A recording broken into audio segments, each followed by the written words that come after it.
तो इस कहानी की शुरुआत जैक नाम के एक आदमी से होती है, जिसे दुनिया का बेस्ट ट्रेजर हंटर माना जाता है। आज तक ऐसा कुछ भी नहीं था जिसे जैक ढूंढ ना सका हो, इसलिए वो अपने काम को अकेले ही करना पसंद करता था।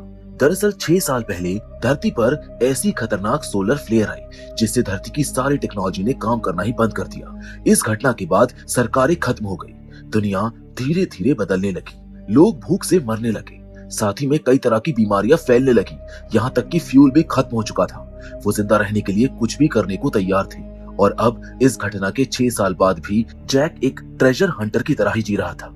जैक एक दिन एक पेंट हाउस में घुसा जिसके अंदर काफी अंधेरा था और काफी सामान बिखरा पड़ा था। वो सीढ़ियों से ऊपर जाता है और वहाँ के बड़े से बुक शेल्फ को ध्यान से देखता है, जिसके बाद अब जैक ने उस शेल्फ को जोर से धक्का दिया तो वो किसी दरवाजे की तरह खुल गया, जिसके पीछे एक और दरवाजा था जो कि बहुत मजबूत था। तभी जैक ने उस दरवाजे पर छोटे छोटे बॉम्ब्स लगाकर उसे बड़ी आसानी से तोड़ दिया और उस दरवाजे के अंदर बैटरी की मदद से रोशनी करने के बाद जैक को एक लॉक दिखाई दिया जिस पर पासवर्ड लगा हुआ था, जिसे खोलने के लिए जैक ने कीपैड के उन अक्षरों को कागज पर लिखा जिस पर उंगलियों के निशान लगे हुए थे और थोड़ा सोचने के बाद जैक को उस लॉकर का पासवर्ड पता चल गया, जिसको खोलते ही उसके अंदर से जैक को एक रिकॉर्ड मिलता है जिसे प्लेस करते ही लॉकर पर लगे साउंड सिस्टम ने उस लॉकर का दरवाजा खोल दिया, क्योंकि इस रिकॉर्ड का साउंड ही उस लॉकर का आखिरी पासवर्ड था। और जब वो लॉकर खुला तो उसके अंदर से जैक को एक वायलिन मिला जो कि बहुत कीमती था। पर तभी वहां पर पुलिस की यूनिफॉर्म पहने कुछ गुंडे आ जाते हैं। वो जैक से उस वायलिन को मांगते हैं। जैक उनके ऊपर बंदूक तानकर उनको वहां से चले जाने को कहता है, पर जब वो नहीं मानते तो जैक एक एक करके उन सबकी चटनी बना देता है और वहां से निकल जाता है। और अब यहाँ से निकलकर जैक एक बहुत ही बड़ी फैक्ट्री में जाता है जिसकी रखवाली के लिए उस फैक्ट्री के बाहर काफी सारे गार्ड्स खड़े थे। उस फैक्ट्री के अंदर आकर जैक की मुलाकात एंजल नाम की बहुत खूबसूरत लड़की से होती है। जैक उसे अपना ढूंढा हुआ वो कीमती वायलिन देने आया था, मगर जब एंजल ने जैक के हाथ में उस वायलिन को देखा तो वो हैरान रह गई, क्योंकि आज तक इस वायलिन को कोई नहीं ढूंढ पाया था। तब जैक के इस काम से खुश होकर एंजल ने उसको कहा कि किंग ऑगस्ट तुमसे एक और काम करवाना चाहते हैं। लेकिन जैसे ही एंजल ने जैक से कहा कि तुम्हें इस मिशन को करने के लिए दूसरे देश में जाना होगा, तो ये सुनते ही जैक ने इस मिशन को करने से इनकार कर दिया, क्योंकि वो जानता था कि दुनिया भर में खतरनाक बीमारियां फैली हुई हैं, लोग एक दूसरे की जान ले रहे हैं और अगर जैक वहां पर गया तो वो भी मारा जाएगा। इसलिए जैक ने एंजल की एक नहीं सुनी और वो वहां से चला गया। लेकिन जब एंजल ने इसके बारे में किंग ऑगस्ट को बताया तो किंग ने कहा कि तुम चिंता मत करो, क्योंकि मैं अच्छे से जानता हूँ कि जैक से ये काम कैसे करवाना है। तो अब यहाँ से निकलकर जैक अपने घर आ गया, जो कि असल में एक पुरानी बोट थी। तब अंदर आकर जैक ने सबसे पहले अपने कुत्ते को खाना खिलाया और फिर उस वायलिन के बदले में मिले हुए इनाम को देखने लगा। उस बैग के अंदर कुछ पैसे, थोड़ा खाना, जैक के रोजाना जिंदगी में काम आने वाली चीजों के साथ साथ एक रिकॉर्ड भी था, जिसे प्ले करने के बाद जैक ने काफी शराब पी और सो गया। तब सपने में जैक ने खुद को एक बोट में देखा जहां पर वो बिल्कुल अकेला था और ये नजारा बहुत खूबसूरत था।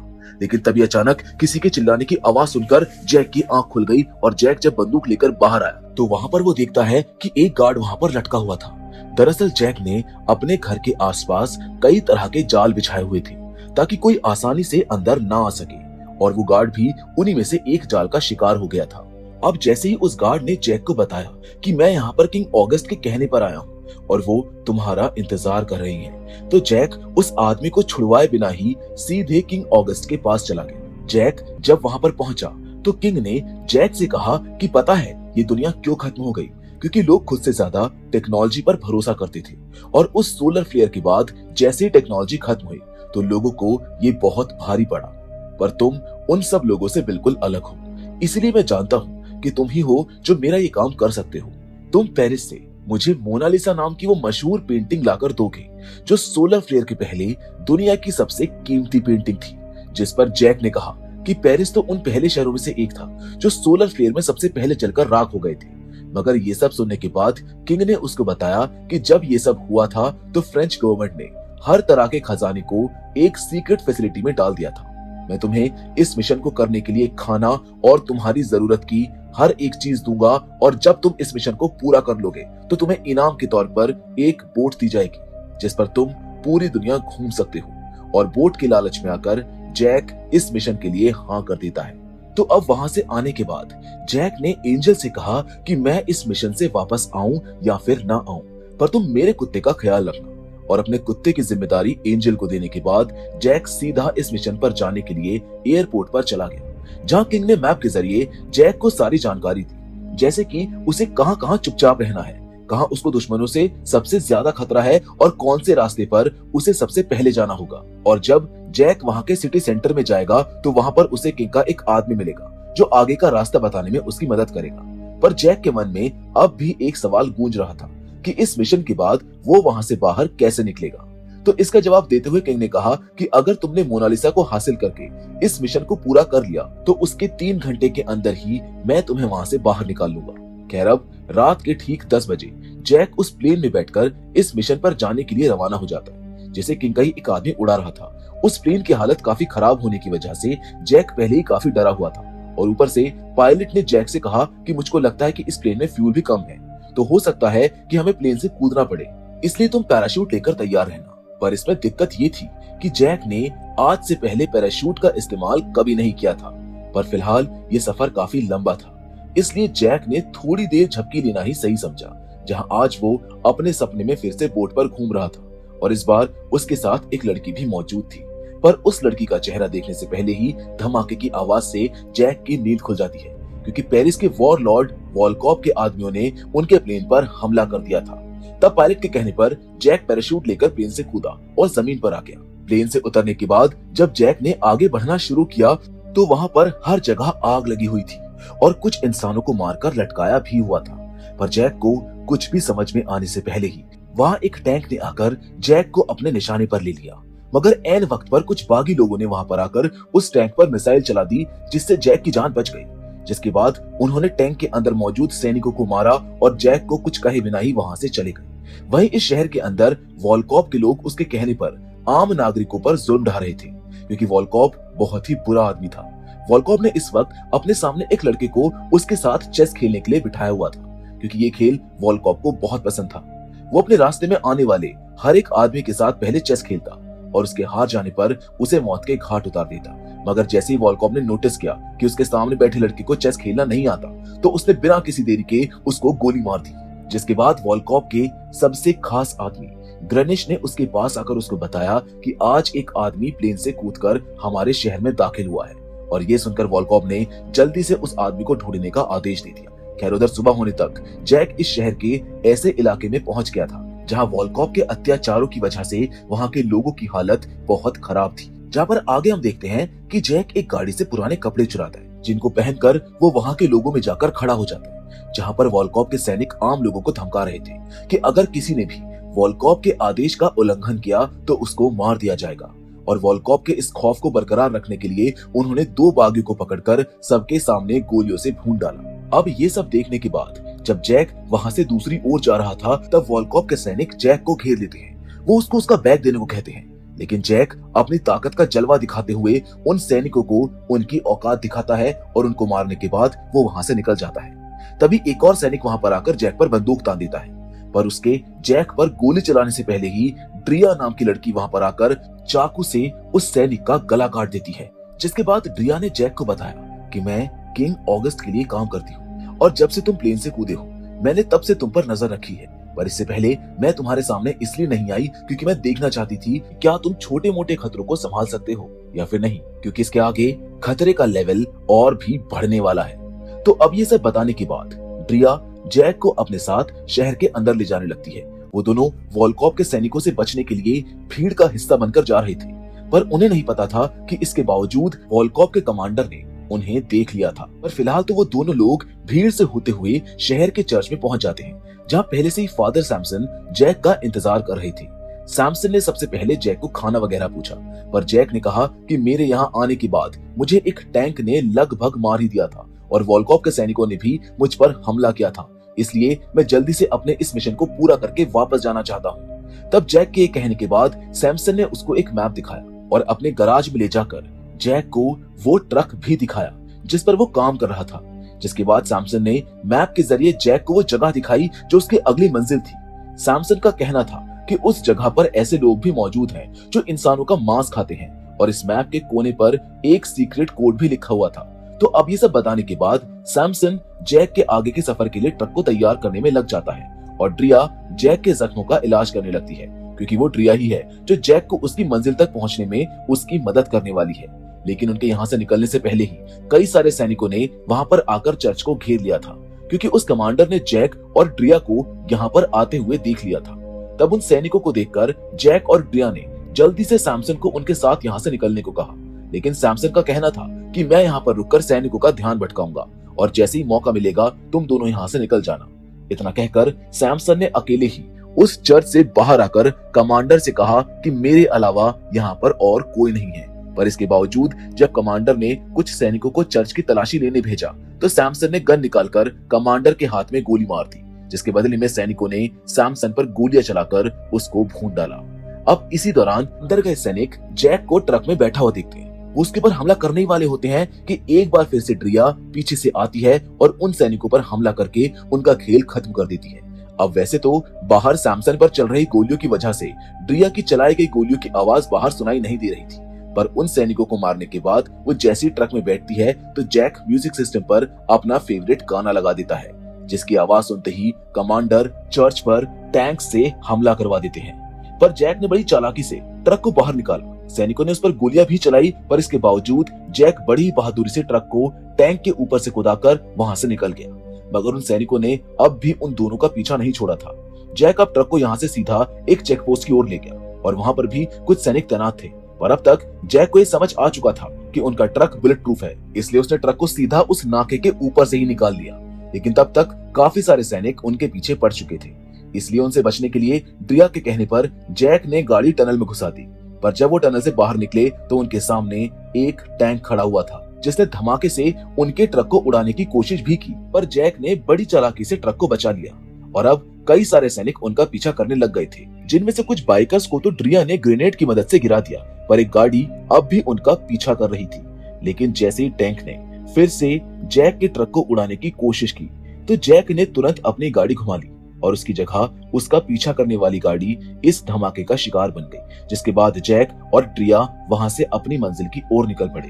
खैर अब काफी लंबा सफर तय करने के बाद, यानी कि रात के वक्त, जैक और ड्रिया आराम करने के लिए एक जगह पर रुक गए, जहां बातों ही बातों में जैक ने ड्रिया से पूछा कि फादर सैमसन ने मेरे उस पेंटिंग तक पहुंचने के लिए अपनी जान दी थी और तुम भी मेरी मदद कर रही हो, जबकि तुम्हें अच्छे से पता है कि इसमें तुम्हारी जान भी जा सकती है। पर मुझको ये समझ नहीं आ रहा कि आखिर उस पेंटिंग के लिए लोग अपनी जान देने को भी तैयार क्यों हैं। जिस पर ड्रिया ने जैक को ये बताया कि ये सब सिर्फ उस पेंटिंग के लिए नहीं है। उस पेंटिंग को जिस वॉल्ट के अंदर छुपाया गया था, उस वॉल्ट को वॉलकॉब भी ढूंढ रहा है, क्योंकि उस वॉल्ट के अंदर सिर्फ वो पेंटिंग नहीं है, उस वॉल्ट के अंदर बहुत सारे हथियारों को भी छुपाया गया था और वॉलकॉब उन हथियारों को पाना चाहता है। और मैं तुम्हारी मदद इसलिए कर रही हूँ ताकि तुम्हारे जरिए हम उन हथियारों तक पहुंच सकें। अब इसके अगले दिन वॉलकॉब ने भी अपनी ट्रेन के जरिए उस हथियारों वाले वॉल्ट को ढूंढना शुरू कर दिया था, जिसके दौरान कमांडर ने वॉलकॉब को बताया कि वहां पर बस वो पादरी नहीं बल्कि 2 और लोग भी थे जिनके पास एक ट्रक था। हमने उनको रोकने की बहुत कोशिश की, पर उन दोनों ने ही हमारे 20 आदमियों को हरा दिया। मगर वॉलकॉब को इस बात से इतना गुस्सा आता है कि उसने गुस्से में अपने कमांडर को ही मार डाला। वहीं दूसरी ओर जैक और ड्रिया एक जेल के पास पहुंच चुके थे, जहां पर उनको एक तिजोरी मिलने वाली थी। पर इस जगह को देखकर ड्रिया पूरी तरह से डरी हुई थी, क्योंकि यही वो जगह है जहां पर नरभक्षी रहते हैं। अब इसी दौरान जैसे ही उन्हें आसपास किसी के होने का एहसास होता है तो वो दोनों जल्दी से उस बिल्डिंग के अंदर चले जाते हैं। उस बिल्डिंग की दीवारों पर कई सारे खून के निशान थे और ये लोग जिस वॉल्ट की तलाश में आए थे उसे तोड़कर पहले ही उसके अंदर से सामान को निकाल लिया गया था। जिसके बाद वो दोनों ऊपर वाले फ्लोर पर जाकर जनरल स्टीफन के ऑपरेशन सेंटर में आ गए, जहां छानबीन करते वक्त जैक को एक कैबिनेट के अंदर बनी एक सीक्रेट जगह से एक डायरी मिलती है, जिस पर फ्रेंच भाषा में कुछ लिखा हुआ था। लेकिन जैक को फ्रेंच पढ़ना नहीं आता था, इसलिए ड्रिया ने उस डायरी में लिखे कोड्स को पढ़कर जैक को वो जगह दिखाई जहां उन्हें वो वॉल्ट मिलने वाला था। पर जैक इसको देखकर समझ चुका था कि वो लोग उस सीक्रेट जगह की जानकारी ऐसे ही यहाँ पर छोड़कर नहीं जा सकते, इसलिए ये सब बस उन्हें गुमराह करने के लिए है। ये समझ आते ही जैक ने फादर सैमसन का दिया हुआ मैप निकाला और उसके कोने पर लिखे कोड्स के जरिए जैक ने असली जगह का पता लगा लिया, जो कि यहाँ पास में ही थी।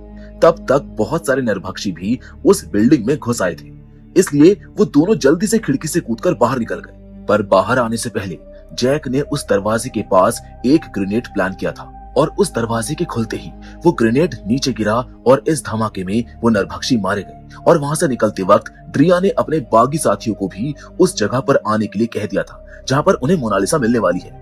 खैर अब जैक और ड्रिया के जाने के बाद वॉलकॉप भी उस नरभक्षियों वाली जगह पर आ पहुंचा था, जहां उस बिल्डिंग के अंदर उसे भी वो डायरी मिल गई जिसके जरिए उसने उस लोकेशन का पता लगा लिया था जहां उन्हें वो वॉल्ट मिलने वाला था।